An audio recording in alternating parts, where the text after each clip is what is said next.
ma thèse se termine dans 1 an et je ne sais pas exactement que faire après. Et je ne sais pas vers quoi m'orienter, donc c'est pour ça que je viens voir un peu ce que les gens font. Je défends ma thèse dans 2 semaines et donc je cherche du boulot pour après vu que je ne veux pas continuer dans l'académique, comme beaucoup de gens ici j'imagine. J'essaye de voir comment les recherches qui sont mises en application dans les doctorats et tout ça, et dans la recherche scientifique, mais dans tous les domaines, peut servir justement à faire développer l'emploi dans des entreprises, dans du consulting. Quand vous faites votre thèse, vous n'êtes pas du tout préparé à arriver sur le marché de l'emploi. Et maintenant, je cherche un petit peu à savoir ce qu'il faut comme compétences. C'est tout. On y va tous ensemble, s'il vous plaît. 1, 2, 3, 1, go. J'ai fait une thèse en physique des particules, comme beaucoup d'entre vous ici, je crois. Voilà, et je travaille actuellement dans une banque. Je suis désolé pour ceux qui avaient un compte chez Fortis, chez ING. J'ai un peu raté au début, voilà. Une information sur les métiers de l'innovation que l'on connaît peu dans le milieu académique, c'est ce qui vous a amené ici à Gembloux en nombre pour 2 journées de témoignages et de rencontres proposées par l'ASBL Objectif Recherche. Il y a un grand questionnement autour de la formation doctorale et de l'après-thèse.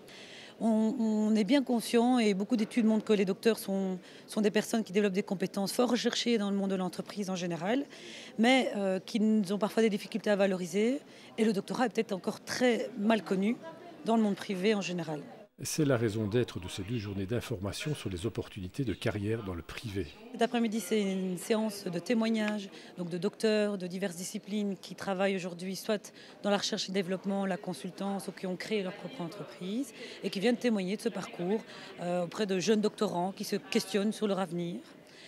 Et demain, il y aura l'occasion d'avoir des ateliers plus méthodologiques pour 90 participants. Et donc là, ils vont mettre en action et en application des outils utilisés dans ces différents métiers. Ponctué par les improvisations doctorales de la troupe Les Instants du Possible, 5 témoins, tous docteurs, sont venus témoigner du parcours qui les a conduits vers les métiers de la consultance, de recherche et développement et de l'entrepreneuriat. Ma formation, c'est physicien. Je suis physicien de formation. Dans un domaine particulier ? Physique des particules. Phénoménologie, en particulier dans la physique des particules. Initialement, j'ai fait Polytechnique à Mons, donc ingénieur civil en télécommunication. Voilà. Donc moi je suis docteur en sciences biologiques.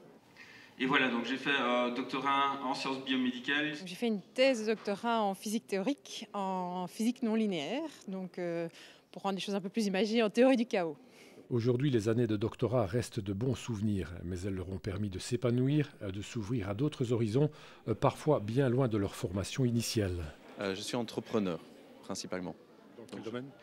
Dans le domaine de l'éducation et de l'informatique. Aujourd'hui, je suis dans le monde de la consultance. Donc je conseille les organisations en termes de processus et d'organisation. Moi, je travaille depuis 10 ans dans une société pharmaceutique. Je fais du recrutement, donc je suis ce qu'on appelle en général un chasseur de tête. Moi, je me suis réorienté vers les ressources humaines.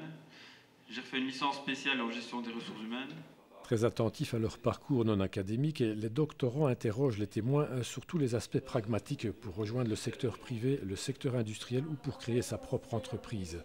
Ils se posent surtout pas mal de questions sur la valorisation de leurs compétences doctorales dans le privé.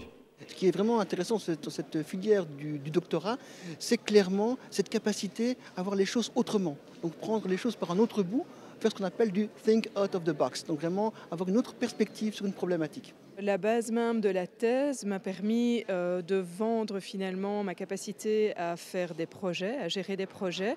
Pendant ma thèse, j'ai aussi adressé des aspects internationaux, donc j'ai créé des liens au niveau dans d'autres pays, et donc ça a pu être valorisé lors du recrutement dans l'entreprise pharmaceutique. Je ne dirais pas que le doctorat prépare spécifiquement à l'entrepreneuriat, mais clairement il y a des compétences qu'on développe au cours du doctorat qu'on est amené à valoriser dans le cadre de l'entrepreneuriat.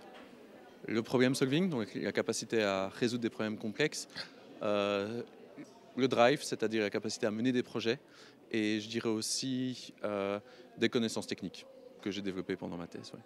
On ne s'en rend pas compte parce qu'on le fait de manière inconsciente au jour le jour, mais je pense que ça c'est la plus grande compétence qu'on acquiert. C'est qu'en fait on va tout aborder de manière hyper structurée.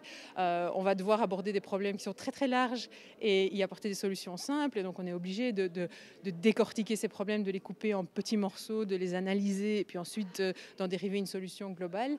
Et donc c'est une démarche qui devient une seconde nature. Et donc on va tout aborder de cette façon-là. Et ça, c'est applicable à tous les domaines de la vie, professionnels et privés. Et oui, c'est des compétences très valorisables. Et pour valoriser ces compétences, ce matin, 3 ateliers méthodologiques étaient proposés aux participants. Christophe Michel anime un atelier pratique de découverte du processus de créativité. Grosso modo, on va leur faire vivre 3 grands moments. Un moment où ils vont se consacrer à une problématique, essayer de la découvrir et l'analyser. Une étape où ils vont faire fonctionner leur imagination avec des outils collectifs et des démarches plus cognitives qui vont permettre de leur faire trouver des idées différentes de celles qu'on a d'habitude. Et ensuite, on va leur faire vivre quelques techniques qui vont permettre d'enrichir et de développer les idées pour faire en sorte qu'elles répondent au mieux aux attentes et au cahier des charges qu'on s'est fixé. À l'atelier entrepreneuriat, Nathanaël Ackermann proposera une approche selon 2 axes. Le premier, la motivation et le profil de l'entrepreneur. On a ici des doctorants, ils ont des qualités pour être entrepreneurs. Il y a aussi des aspects sur lesquels ils doivent être vigilants.